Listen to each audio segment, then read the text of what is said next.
What is up? John here with another classic board game feature.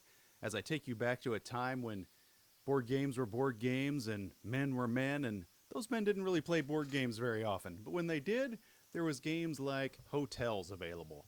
And Hotels was a classic that I used to play in my youth, and haven't played it much lately, but I thought we would break it open, take a look at it, see what it looks like, see how it plays, and see what you think. Kind of give you a taste of that old time gaming, all right? So let's get it to the table and see what it looks like.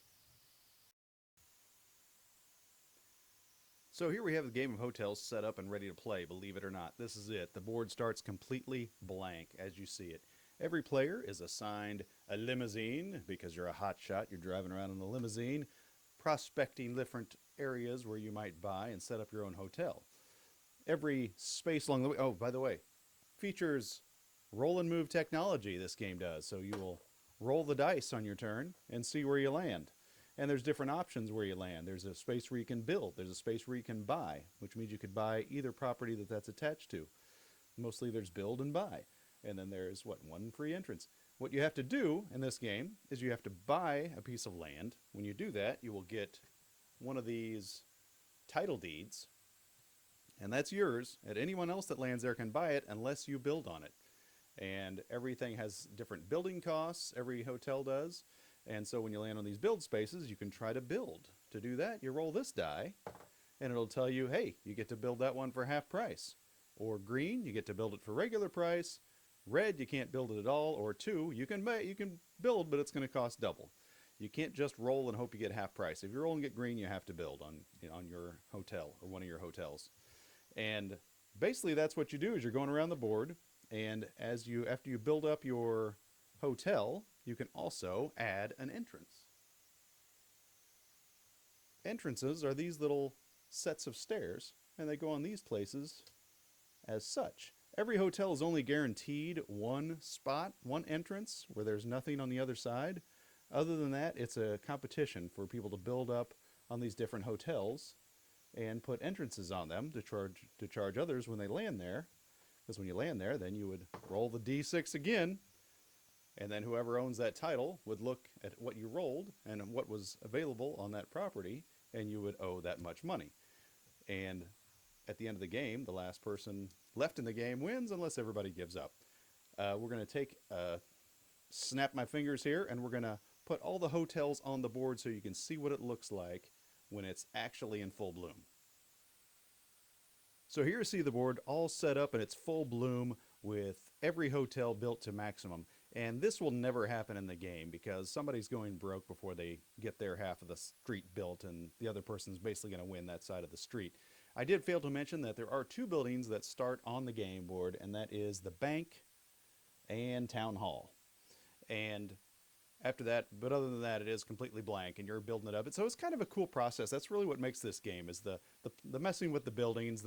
It kind of gives you a sense of accomplishment when you put the buildings out there, and then it's kind of like, hey, look at that, come over here and land on me, baby. This is very intimidating to the other players, and they see these monuments being erected, and they know that they're going to have to go pay some serious cash when they land there. So I'm going to, real quick, it's kind of hard to see from there, so I'm going to go ahead and take the camera down and take it for a stroll around the board here real quick. Alright, I'm going to take you on a guide of all the different hotels that there are here in the game Hotels. Over here you have the Safari. Down here you have the Boomerang and the Fujiyama right across the street from it. Then you have La Grande, which is kind of like a more traditional looking hotel. Then this one, the President, which is ironic because we used to call it Trump Towers when we would play. Well, it was a different time, right? When that had no negative connotations, and ironically called the President, so that's kind of funny. Then you've got the Royal, which is really cool. There on the other side, we have the Waikiki, the Taj Mahal, and then, yes, we've already seen the Safari. So that's what the hotels look like when you have them built up. It's a really cool-looking game when it's all in its full representation. So we'll take it back up top and close it up. So that was Hotels in all of its glory, and in all the glory days of rolling right. And I didn't mention also paper money, and even one-sided paper money. We got white on one side and the founding father Milton Bradley on the other. Yeah, and the paper money is really bad. It's the paperiest of paper money. So that's hotels. That's a look back at an old classic that if you have people in your family that like to play Monopoly and like your kids want to play Monopoly, hotels is a way better version of Monopoly. Number one, it's quicker. Number two, it's more fun to play. It's just a beautiful presentation on the table, and it's fun building up your hotels. And I didn't mention this before either that there's negotiation involved in the game too. If somebody's getting really low on money and they land on you, you can negotiate with them. Hey, give me the grand and give me the boomerang, and then we'll call it even. And so that offers a little bit of give and take as well. And so there's a little more to it than the box would suggest. Oh, and then the other thing it features instructions on the inside of the box. So there, no way to lose the instructions. So that's a plus, right? So yeah, a lot of funny classic game features to this, and it has been redone. In case you're wondering about that, it was redone into Hotel Tycoon, which is not nearly as good of a game. The hotels are a pain to put together. The little facilities that go around the hotels are on the flimsiest of cardboard, and it's impossible to get back in the box. This, you just fold up the board, shove it all back in the box, and you're good. So for my money, I'd owned both, and I got rid of Hotel Tycoon. So for my money, Hotels, the classic, is still the better one. So I hope we all learned something here today.